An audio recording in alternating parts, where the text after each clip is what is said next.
of the world's Globally, more than 50% of the world's population, approximately 4.2 billion people, live in urban areas today, right? And while the kind of urbanization that the developed world has seen in the last 4 decades have seen improvements in the quality of life of millions of urban dwellers, including slum and informal settlement dwellers, a very different kind of urbanization is unfolding in the global south, right? And multiple forms of poverty, growing inequalities, environmental degradation, social and economic exclusion, and spatial segregation underscore the life of millions living in cities. Under-resourced cities are growing fast and haphazardly, with large number of urban dwellers living in informal settlements and working in the informal economy. Globally, more than 1.2 billion people, that is almost 3 urban residents, lack access to good quality and safe housing, transport, water, sanitation, and energy. Inequality is typically measured by analyzing the differences of incomes, but that's only one dimension of the problem.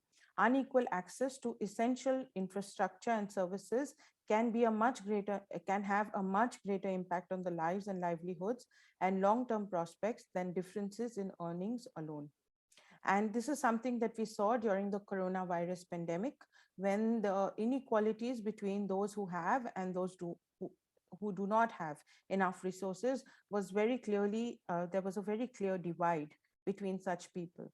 And those, are communities who we actually rely on and who are the essential workers of cities, because of which cities function, are those who actually do not have access to running water, sanitation, medical facilities, and for them, doing even the basics to avoid the COVID pandemic, like washing hands and keeping safe distances from others, was practically not possible for them.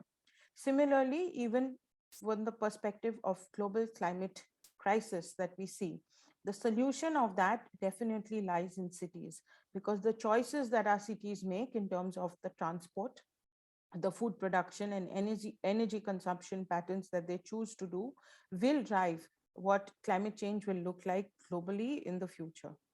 So these are only examples that draw attention to the fact that cities are central to sustainable development journey of the world. Population, economic activities, social and cultural interactions, and environmental and humanitarian impacts are increasingly being concentrated in cities.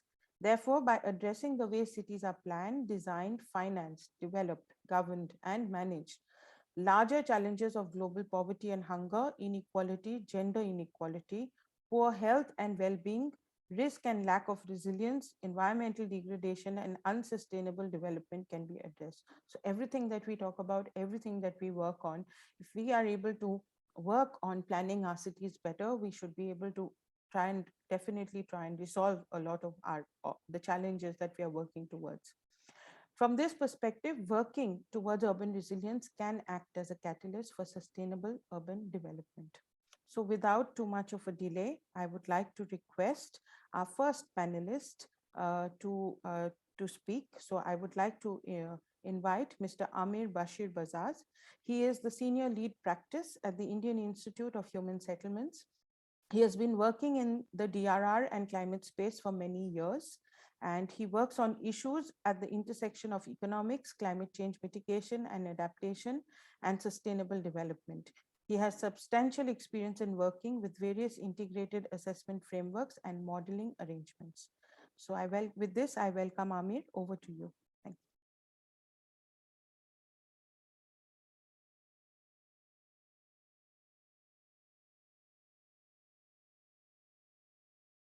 Amir, you're on mute. We are not able to hear you. This is the fallout of the COVID. Thank you very much, Ipshita, and I feel very privileged that I'm here speaking with people who are on the front lines, doing the things that we write about for a living, but you are the people who are working with communities, with people, with key systems, and trying to transform what we are aspiring for collectively as humanity. So Uh, I'll be speaking about urban resilience, and I'll highlight some issues and prospects. And essentially, what I'll try to do, apart from what Ipshita has already spoken about, is basically try and articulate uh, uh, a narrative around urban resilience, which is focused on a key dimension, which allows us some entry point into thinking about the solution space. So that would be my talk about. I'll see if I can illustrate what I'm talking about through some examples. But I see that there is a Q&A session, and I'll be happy to answer any specific questions that any of you, any of the participants may have. So Ipshita, are you putting up the slide, or should I share my screen? Which would you prefer? Both is fine. Yeah, I'll just share my screen. Sure. Okay.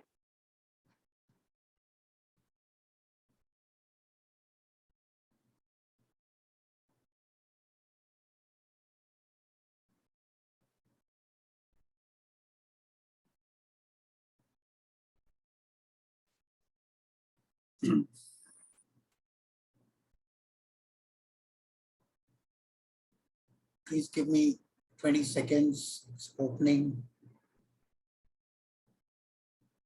No worries.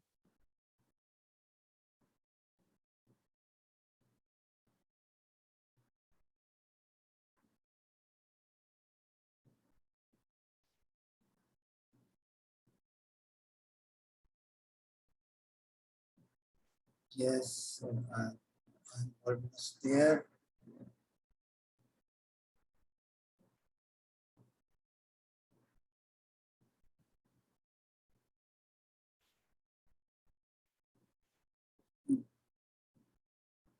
Let me pull it.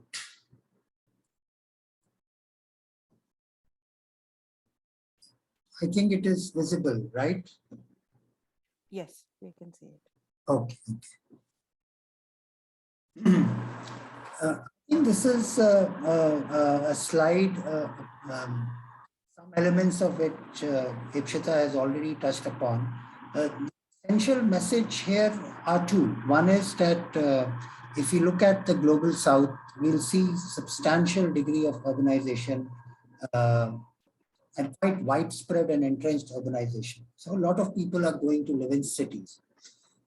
I think the uh, key indicator here is that, and which has emerged from the recently released IPCC Working Group 2 report, is that amongst, if you look at the total population,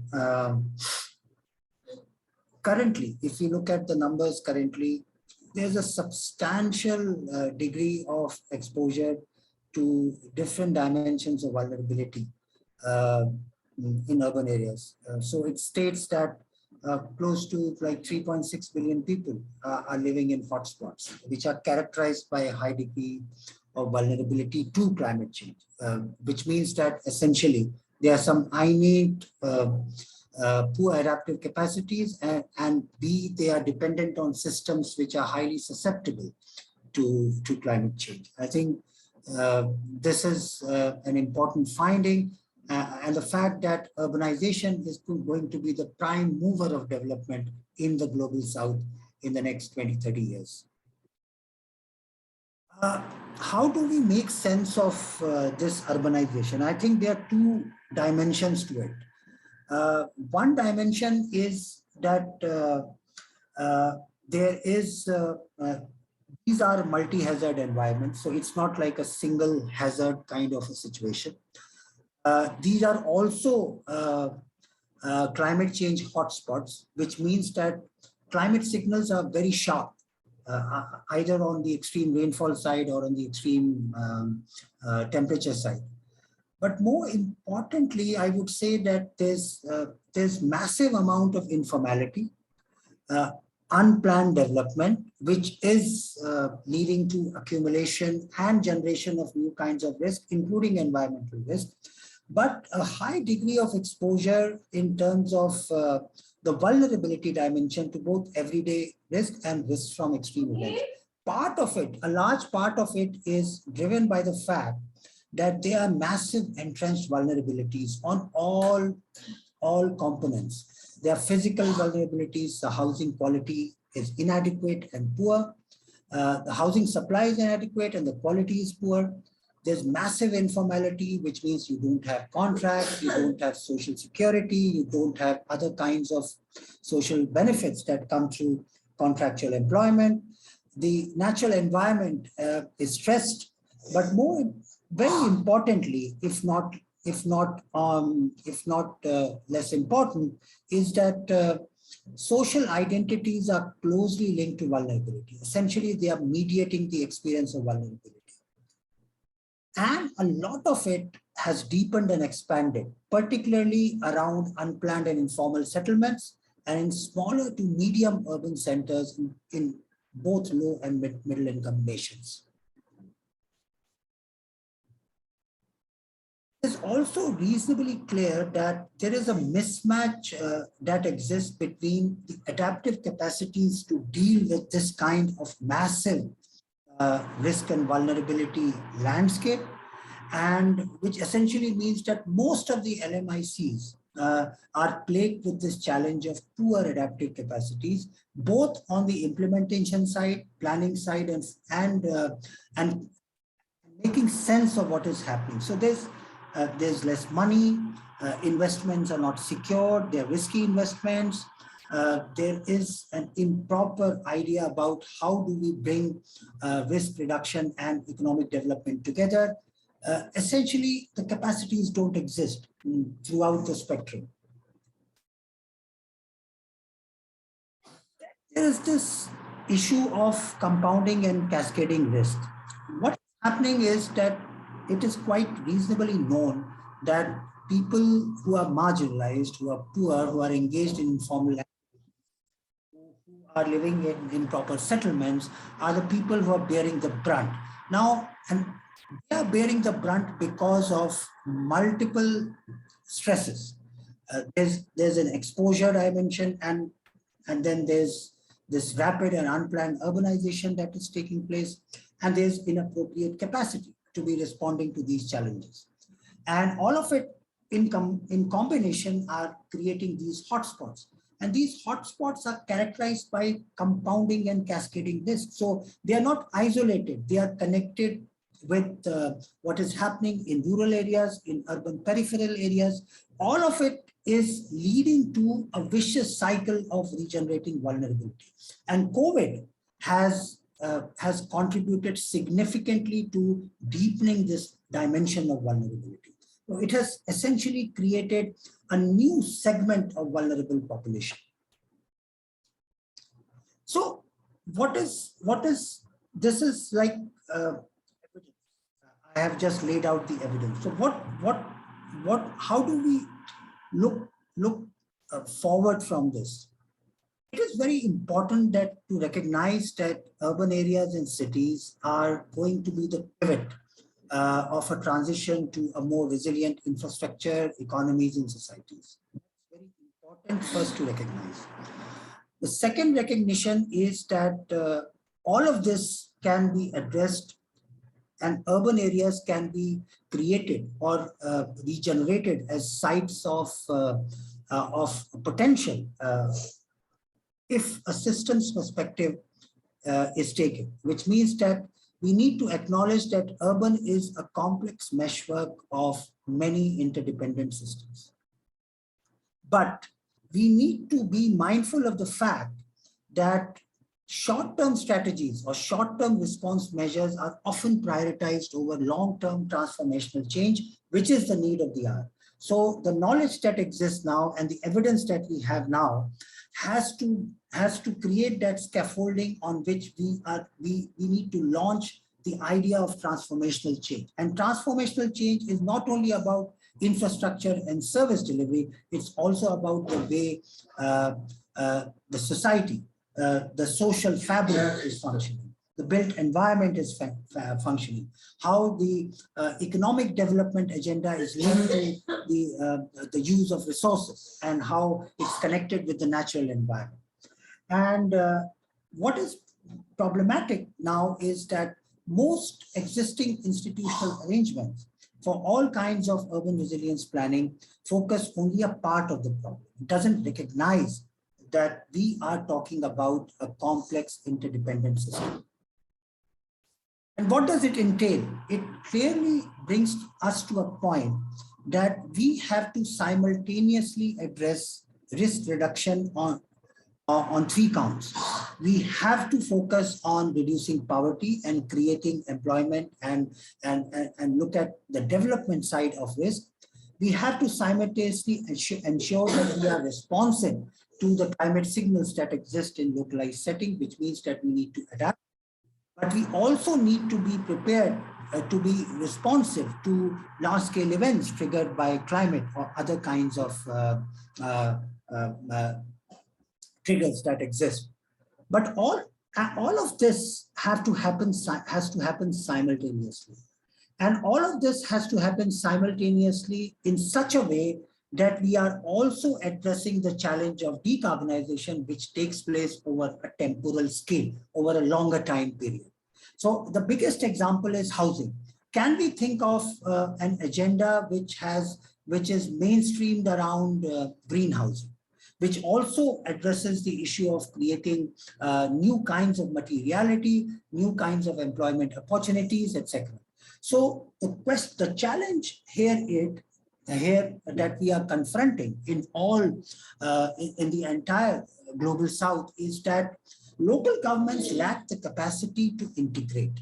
They are faced with this challenge of integration, but there is an opportunity that needs to be utilized. They don't understand how do we prioritize. There's lack of money, there's lack of resources, but there's also this prospect of we are not sure what the outcomes would be. So there is a very experimental orientation towards policy intervention, and that needs some careful thinking. And I think this is a place where innovative, community-based and localized actions could inform how possibly these kinds of multidimensional risks can be addressed. The other aspect is that this is from the IPCC assessment report 4, that I think public policy response, particularly from the context of building urban resilience, has to put on mainstream vulnerability reduction as a very dominant goal. And this has to happen in two ways. We need to recognize that there are different dimensions of vulnerability, and that is shaping the experience of everyday life in urban areas.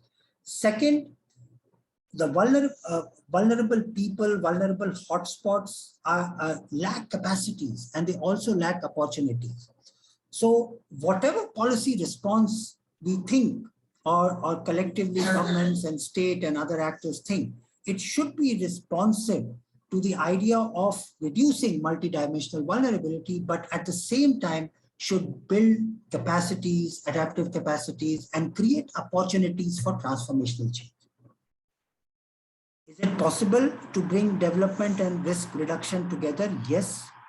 If you look at the fact sheets on human settlements in the latest IPCC assessment report, there are numerous examples that have been assessed in terms of its ability to be able to reduce multidimensional risk. And there's robust evidence that there's a huge solution space. What we don't know is how those solutions will fit into localized settings. How do we operationalize that? How do we mainstream that? How do we think about governance and institutional arrangements that facilitates large-scale uptake of the solution space or the solution ideas that we are about which we have evidence, even if it is from a different context. Now, my last slide focuses on COVID. Now, COVID has taught us some very important things from the context of urban resilience. I think we reasonably are aware that a lot of people have have gone back into poverty because of COVID. And a lot of it is an outcome of the nature of informality that exists, the nature of employment, which is informality that exists in the global south.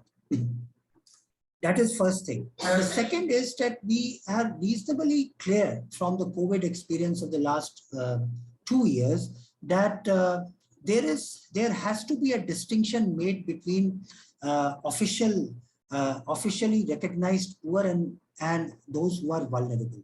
I think those who are vulnerable far more than what the official poverty numbers state.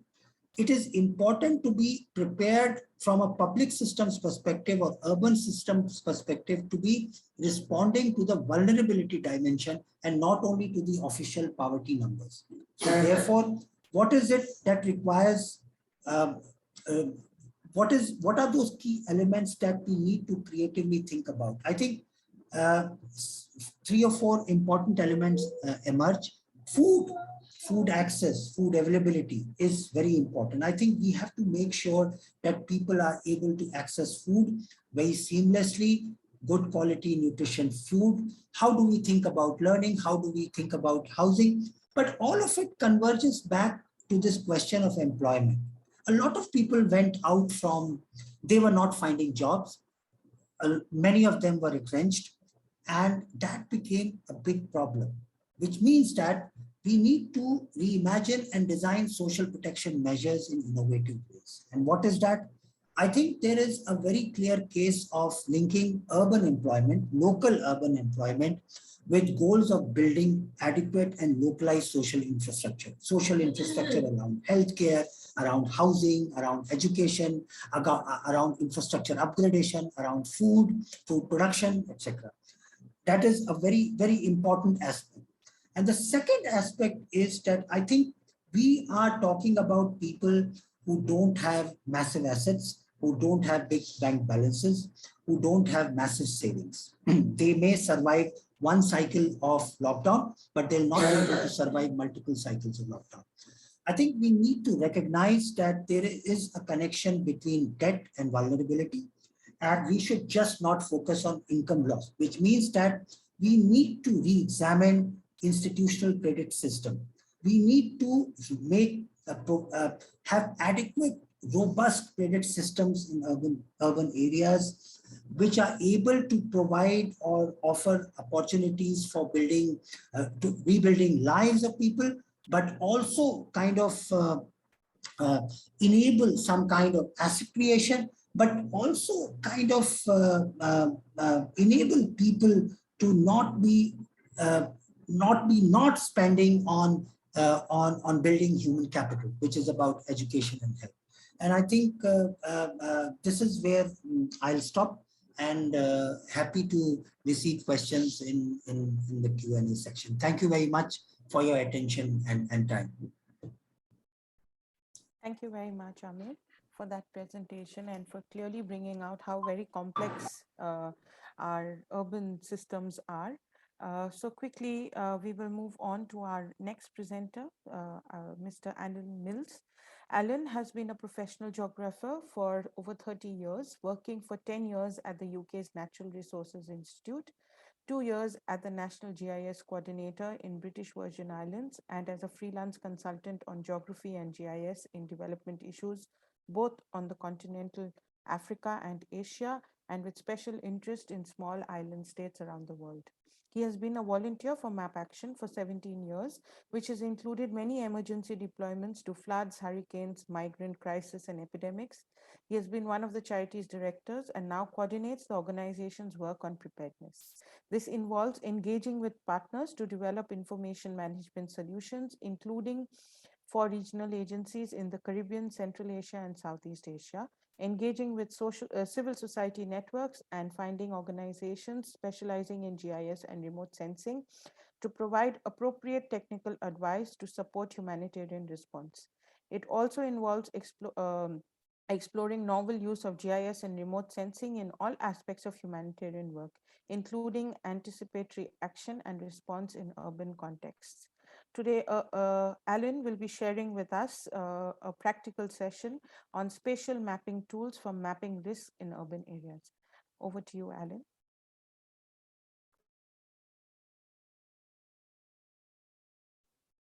Alan, you're on mute.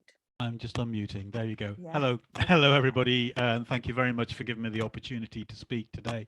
Ipshita has given the context for what I'm going to talk about today, and there will be a practical session later on, so please get ready to type into the chat some answers to questions I will be posing. But just a little bit of background about Map Action and where we're coming into this urbanization webinar is that primarily we've been a set of volunteers who deploy to emergencies around the world. And those mapping products help to target and coordinate the delivery of humanitarian aid in those situations. And we've responded to over 100 emergencies since 2002, particularly in COVID times, we've been helping remotely. But we're seeing that we're having to reach out to other partners to look at other aspects of humanitarian work. And you can see some of the names going across there. You might recognize them. They're on the international arena in large NGOs, projects, the Red Cross movement, but also regional agencies such as Caribbean Disaster and Emergency Management Agency, CSDRR in Central Asia, and the AHA Center in Southeast Asia, and more recently with CSO networks such as ADRRN in Eastern and Southern Asia, and of course now with GNDR. And by doing those partnerships, we're actually preparing ourselves better to respond in emergencies, but we're realizing how much that knowledge and experience is helping in resilience building, DRR, and anticipatory action. So following on, quite complementary to Amir's presentation, is that given all those issues that he's raising, what do we need to know? This is a rather weak summary compared to what he's just given us. And I'm going to link it to how we can use GIS and remote sensing to gather the right data together and use the tools to do some of that synthesis and analysis we need to know to assist people to become more resilient in cities. First of all, we do need to know those systems and the infrastructure and the land issues that are the context of the area that they live in, but then identify the risks and vulnerabilities and look at the scale of those vulnerabilities. Identify what people are needing to either get support from other agencies or to help build resilience themselves. And yes, there are other factors, but what I'm trying to put across here is that so many of those factors have a strong spatial angle. So if you map them, you get a better picture of what's going on. And I put a couple of examples up here. One is on top left, Matari in Nairobi, showing how understanding the sanitation network, the latrine network in that slum area, that you can actually get the picture of where there are gaps in the services there. The bottom left is looking at the market availability rather abstractly of wash items that are available in Harare in Zimbabwe. And on the right, slightly obscured, is a map of the vulnerability of an informal settlement in Kathmandu in Nepal, which is suffering from a huge amount of flooding, and how the river is actually changing its path over time and causing more risk to people living in that area. So understanding those issues, how does mapping and GIS actually help? Well, to me as a geographer, I think spatially. And I think that it helps you to organize information much more effectively. It's used to plan resilience strategies. It can be used in community engagement. It can be used for providing aid, either direct aid, cash aid, or service provisions such as social services and psychological services. It's easier to share data and pictures across with the use of a map, and particularly visualization. They say about a picture speaking 1,000 words. Well, a map can speak 1,000,000 in many ways. And that can go across lots of different sectors and share a common operational picture. It can tell those stories for both advocacy to give CSOs a higher visibility in the humanitarian world. But I've seen recent examples where our mapping has been used to support donor application for funding as well. And it gives a clearer picture to those donors about what the situation is on the ground. And longer term, it gives the record of information. Again, this tallies very well with what Amir has just said, that we need continuity, we need long-term records to be able to plan into the long term itself. But let's think practically then. What do we need to think about? What data do we need? And let's be careful about data when we're gathering it, when it involves such sensitivity about individuals' privacy and their own rights and their right to dignity. What is the best way to aggregate that information up so that you get a good summary of what's going on in an urban context, but still being able to understand that detail? And how can we connect all the factors to understand the complex urban fabric that we're trying to understand so that we can actually help people build that resilience? The two examples I'm showing up here are actually the top right is Djibouti Ville in Djibouti, a response I did in 2019, where there's severe flooding in the city area. And you can see the low-lying areas that were most affected in red there compared to others. Very visual impact about the extent of the flooding in that city. And my title slide actually had a picture of one of the streets that had suffered that flooding. And on the bottom right, we have Beirut in Lebanon after the explosion a couple of years ago, showing how, although there were neighborhoods that were very badly damaged to the southwest, they happened to be the more high income, more resilient neighborhoods. And in fact, some further out neighborhoods that had less coping capacity were in more need of assistance at that time. So let us take a couple of minutes thought. So are you ready with your chat to help me out here? I'm going to ask a few questions. I just want you to put one-word answers into the chat to give me some idea of what you would think of if I say, if we're using maps to help out in this situation, who is it that we're needing to assist? Who would you be trying to support to become resilient? Let's put a few ideas down in the chat and see what comes up. I've got a few answers, but I'd like to see what you're thinking. Who are you trying to help in this situation? How would you describe them? I'm not seeing any answers at the moment. There we go. Local stakeholders and communities, exactly. Those most at risk. And that's an interesting thing, isn't it? So there's a community, but there's also those that we can identify as risk. The more vulnerable, that's good. Yeah. And we can break down those communities. It might be individuals. It could be internally displaced people or refugees. We could think about those as a subgroup. We could look at people with disabilities, maybe. And you may have different needs for people who are older, those with children, those who are maternal. Exactly, school. Lovely. Thank you very much for those. We could carry on for this for ages, but I'm already watching the time here. Thank you. That's right. Thank you for that, Everson. So what kind of vulnerabilities are we trying to understand here? Let's see what you would come up with that as your immediate thoughts.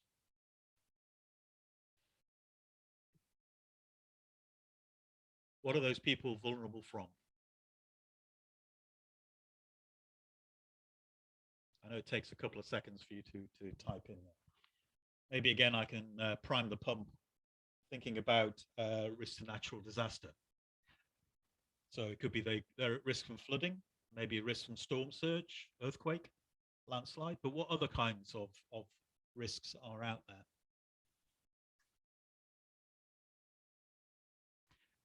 Oh, yes. Thank you, Everson. Food insecurity. We've got social and economic vulnerabilities coming through. Violence and security, I think. Civil conflict. Thank you. That's the one I was looking for.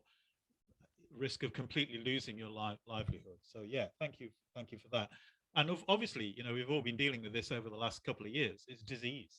That is a massively important issue. And then poor living standards was the other one I had, which is looking at sanitation issues and access to clean water and nutrition. Food insecurity comes into that as well. Thank you. Let's move on to the third question then. What resilience measures and programs can we map? What are we doing to actually support and build that resilience? I know you all know these answers, but I'm just interested to see what are the primary ones that come to mind when you come through. So it's the provision of food, ensuring you've got water sources. Yes, that's right. Good. Yeah.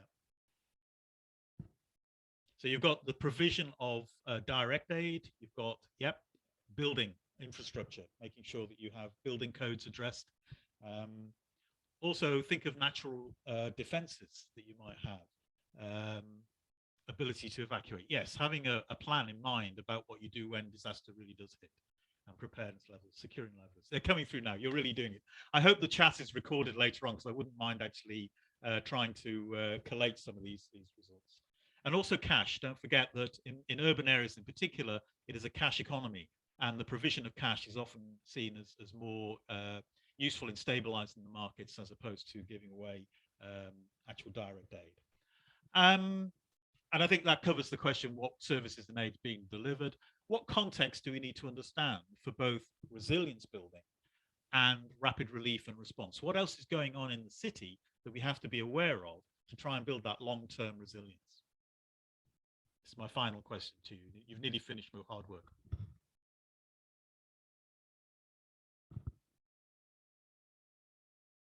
Okay, again, I'll prime the pump here. The one I have down as the immediate one is the administration of the city. So how is it run? Do they actually recognize the informal poor? Development plans, yes, exactly.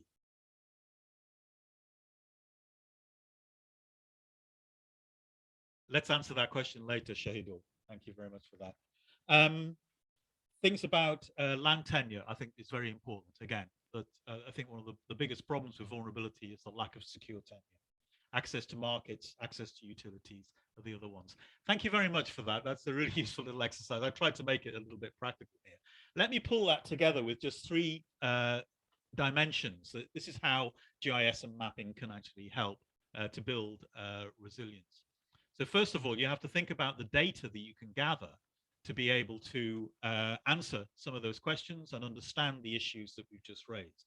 And I've split those up into 6 areas here. I apologize to the interpreters, but I don't think I've got time to go through every single one here. But you can see that there are issues around people and how they organize themselves. There are issues around the physical landscape that you need to try and get information about. There are issues about the commodities, whether they be actual market commodities, the things that people buy and exchange, or whether it's delivery of aid when there is a gap in those services.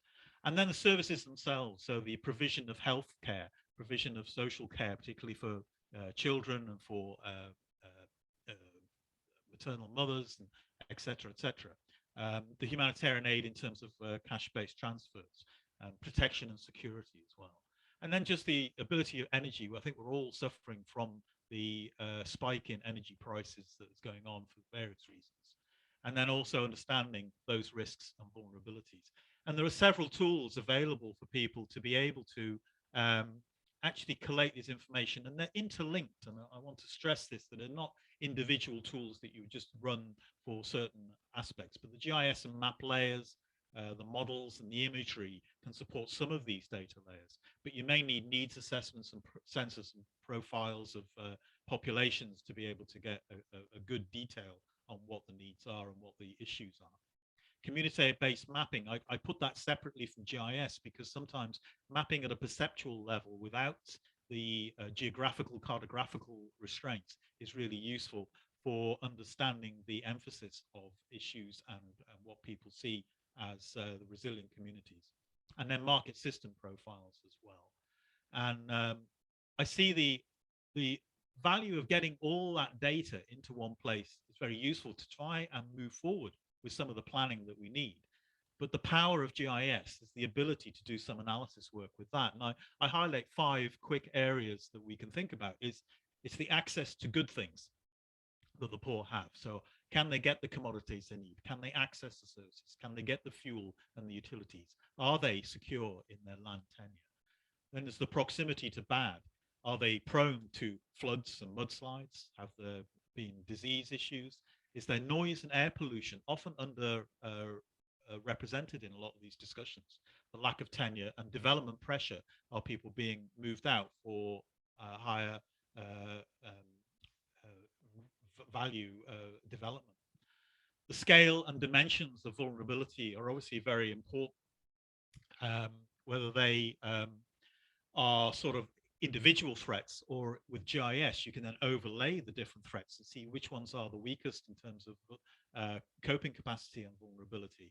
And then compound resilience is, where are we seeing progress, where communities are becoming resilient, where they've got integrated protection against all the natural hazards, where we know that there are both community preparedness plans and they are being implemented and updated, and ultimately building a resilient community. And then by mapping all these things and doing the analysis, it actually will identify where there are gaps in the resilience that we're trying to understand, matching aid delivery with the need for it, where there is poor access for people to have transport for livelihood opportunities, where is the community resilience week. And Ipshita, this is my final slide. The methods that we're doing this, I haven't touched on this very much. I think it's more important to think about the concepts. But there are a whole series of different tools, whether they be data portals and sources where you can grab hold of information. But don't forget that many of the things that I'm talking about can be collected and organized by communities themselves by logging on smartphones, using simple things like Excel spreadsheets, and just keeping them up to date. Using models and analytical procedures is increasingly being used. So the one I'm showing here is a market analysis tool that Oxfam promote called Emma. And getting people involved in actually mapping their own communities through missing maps and OpenStreetMap. And at the heart of this is the GIS and analytical software that allows people to integrate all these things. And I think that's my final message really, is the key is how we structure, source, and analyze and visualize this data and integrate it all that can answer the key questions that Amir put so eloquently earlier on. Thank you very much. Thank you very much, Alan. Thank you for bringing out the value of being able to map communities at most at risk. We will move forward to our next presenter, Ms. Ruth Spencer. So Ruth lives and operates by the key values: do unto others as you would have them do unto you, and to whom much is given, much is required. One of Ruth's interests is in appropriate technologies that make life better for the people and contribute to a cleaner environment.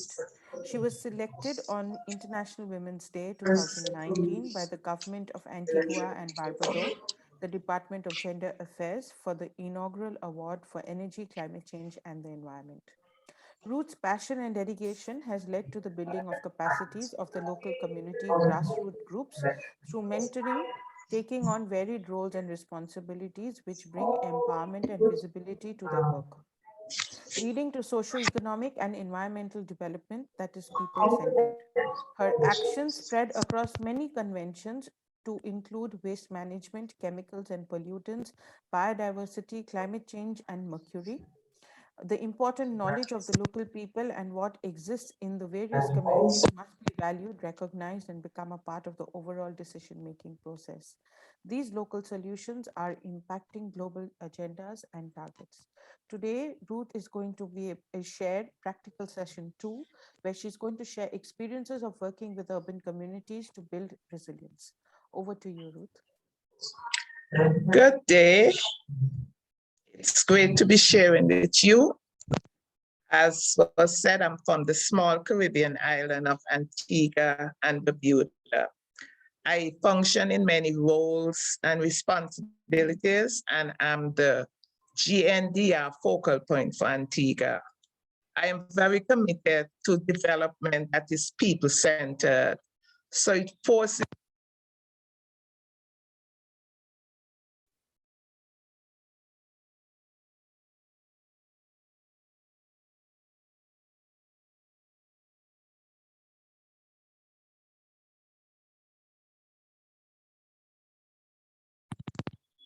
many vulnerable and marginalized groups setting up makeshift homes in crowded areas close to our city.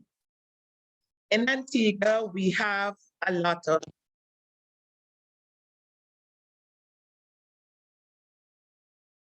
and with a population of 100,000 people, we have 30,000 Spanish immigrants from Santo Domingo who are seeking citizenship in Antigua. The reason is that a couple of years ago,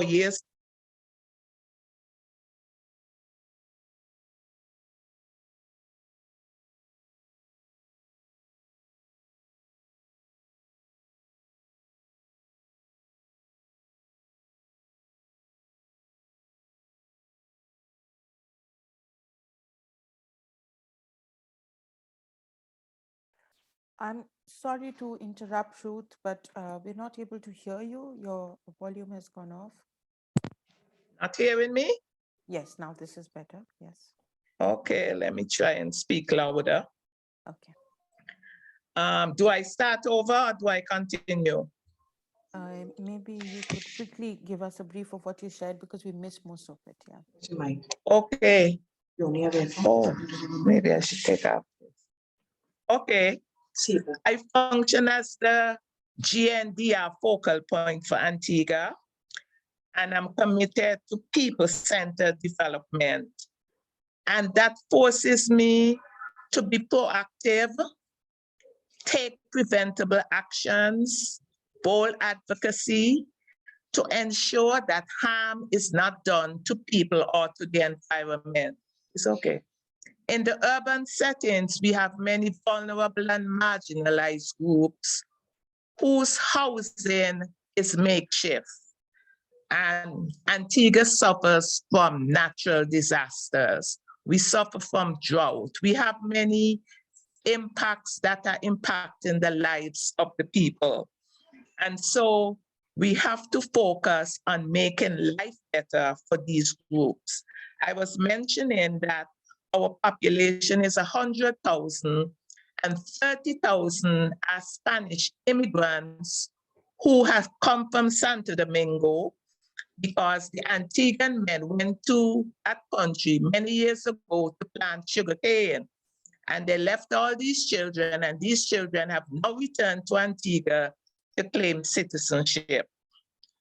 We have many things that are impacting people in urban settings and the environment. One of the greatest is pollution, because our landfill is very close to these crowded urban areas. Just last week, we had a fire burning some tires for about 5 days, and the smog and the air caused quite a bit of impact to the people, you know, with this heat and this cloud of smoke all over them. In addition, our waste that goes to the landfill is not separated. So we have a lot of toxic and chemical substance leaching into our soils, into our groundwater. We have burning from tires and copper. We also have methane from organic material going into the landfill, which releases methane. So all these impacts are impacting the health of people and the environment. Also in these crowded areas, green and blue spaces are becoming less and less.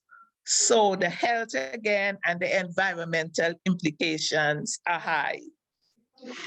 We are seeking right now to use the waste to provide livelihoods and start some green enterprises for the people to build livelihoods. We have groups that are recycling wood branches, trunks of trees, making usable products.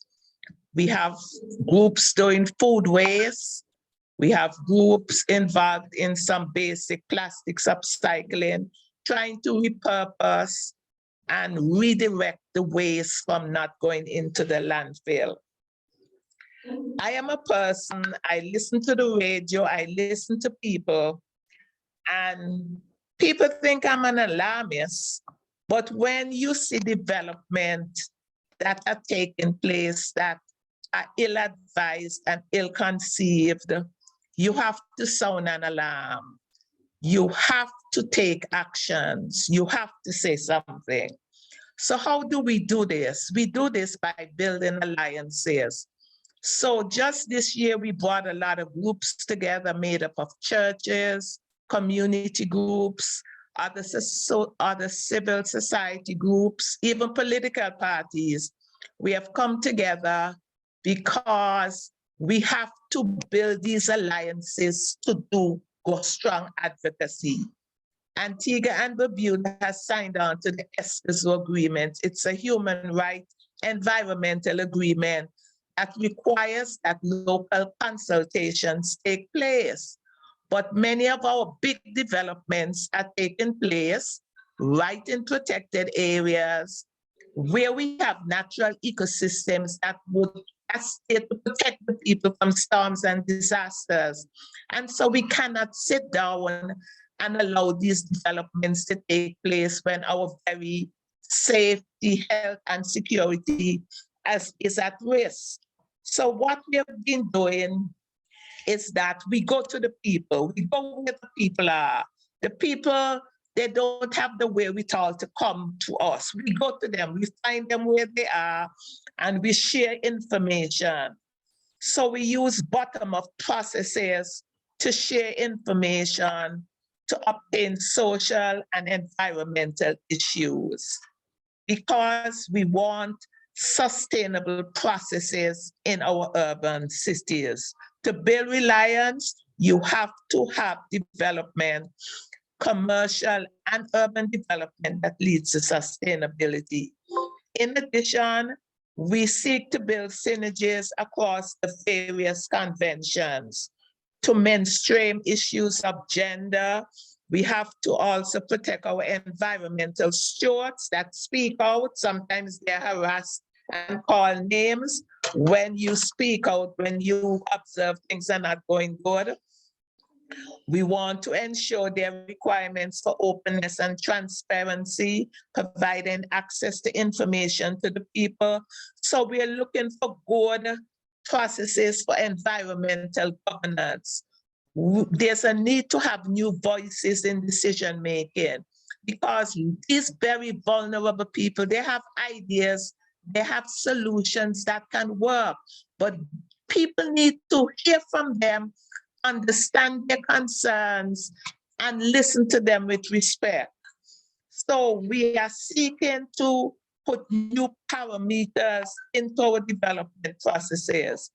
And we ask the people, when they see something that's not going right, when they see bad environmental practices, we ask them to have contact points on the island that they can, speak to and let us know what is going on.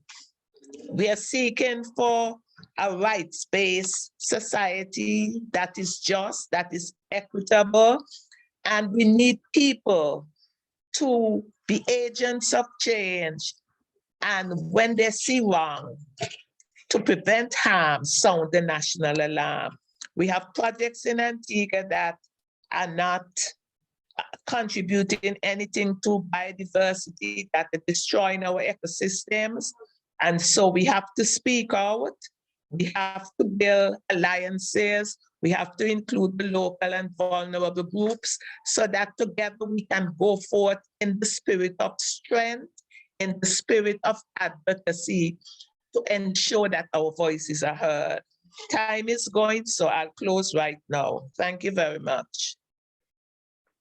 Thank you very much, Ruth.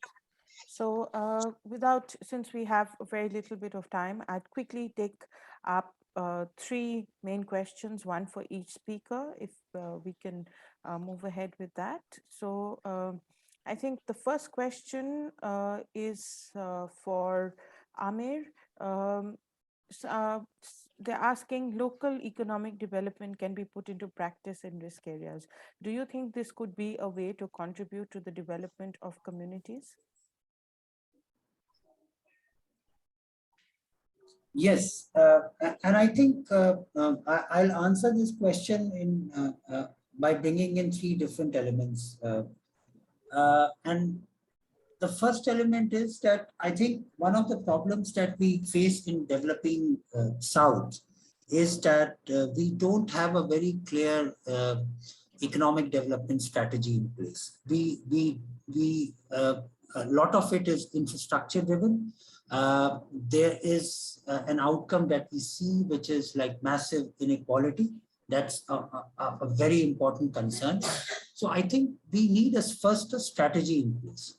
I think that is where the problem is, that a lot of local governments are not empowered to do that. So they are superseded by regional governments or national governments, etc.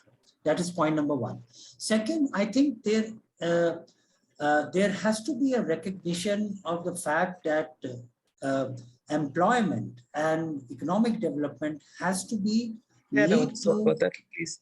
linked to infrastructure creation locally, and it has to happen locally, recognizing local material, recognizing local needs, recognizing how this kind of an approach can uh, lead to some kind of a localized infrastructure upgradation agenda, which is also linked to aspects of how do we think about healthcare, how do we think about educational infrastructure, those kinds of things.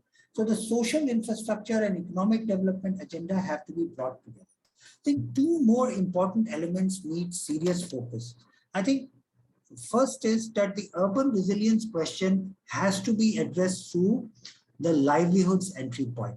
Livelihood is something that needs to be prioritized. We need to create an ecosystem that enables people to do what they want to do. I think that is very important.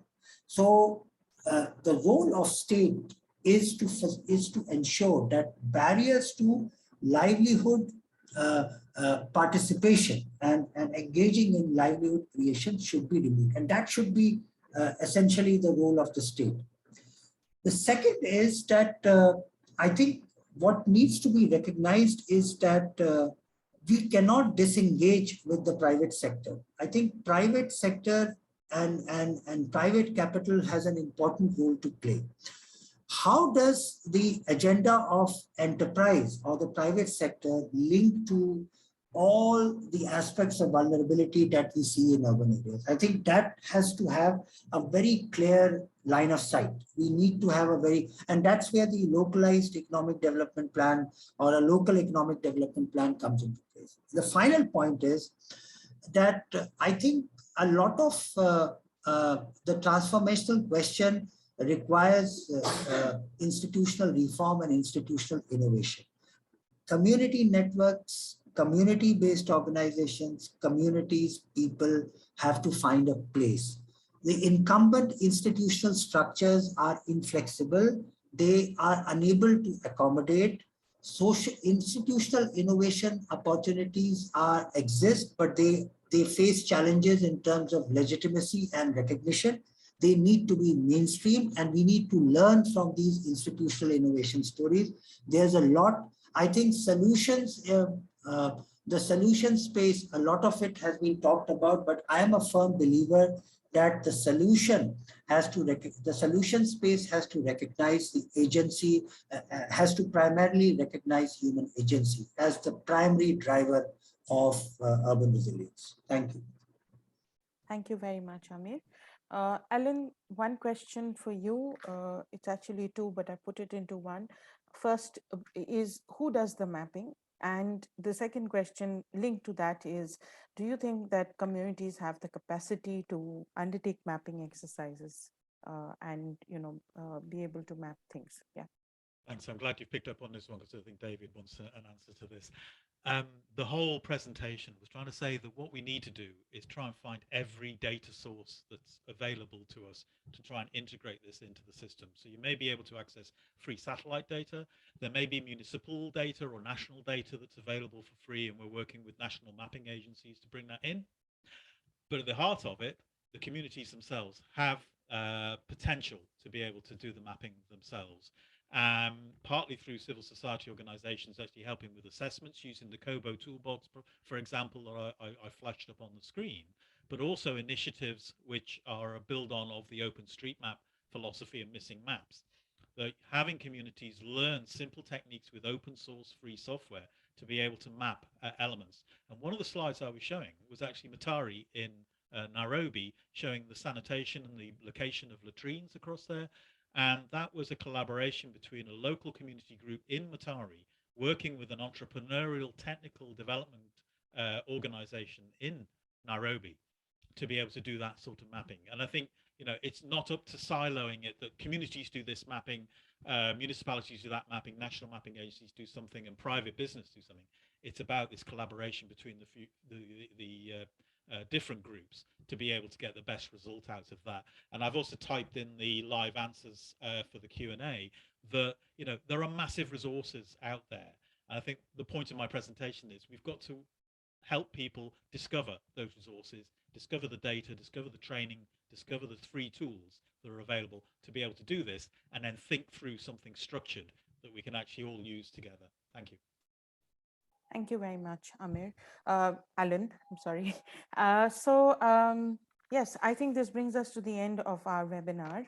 And I think some very key important points that have come up is that urban areas are multi-dimensional, they're complex systems, and trying to address the issue of urban resilience cannot be focused on only addressing urban systems, but all the systems that are integrated with it. The fact that there is a lot of space of working on innovative community-based approaches in an experimental fashion is there is a lot of space for that, and I think Alan has shown us a wonderful tool that can be used to start off with in terms of mapping even just community vulnerabilities, capacities, and identify the gaps where we can work. And I think most importantly is what Ruth said, that we need to have a rights-based approach of these communities. They deserve to live life and free of the risks and live a better life, and based on that they do it need urban development needs to be just and equitable, addressing the challenges that these urban communities face, and which kind of brings me to the closing point of what Amir shared, that the vulnerable people in communities, they lack opportunities and capacities, and it is very important for us to be able to work on building these opportunities and capacities for them. So with this, we come to the end of our LLA, our Local Leadership Academy for 2021-2022. This was our first urbanization webinar. So to that extent, it is special, and yet it is the last in the series of webinars. We are proud to have delivered 7 workshops on localization and risk-informed development, attended by more than 500 participants, and 10 workshops in technical areas such as safeguarding, financial management, project management, theory of change, and fundraising, which was attended by 230 participants. We will be reaching out to you shortly to get more information on how these webinars were useful and how you are being able to use them in your work. Each of these webinars are available on GNDR's YouTube channel. I am putting the link for the channel on the chat box, so you can, all of y'all can access it. This particular webinar will be put up in about 2 weeks' time. And we look forward to welcoming you in the future for future LLA iterations. So thank you very, very much for joining us today. Thank you so much. Thank you. Bye-bye. Thank you. Bye-bye. Bye-bye.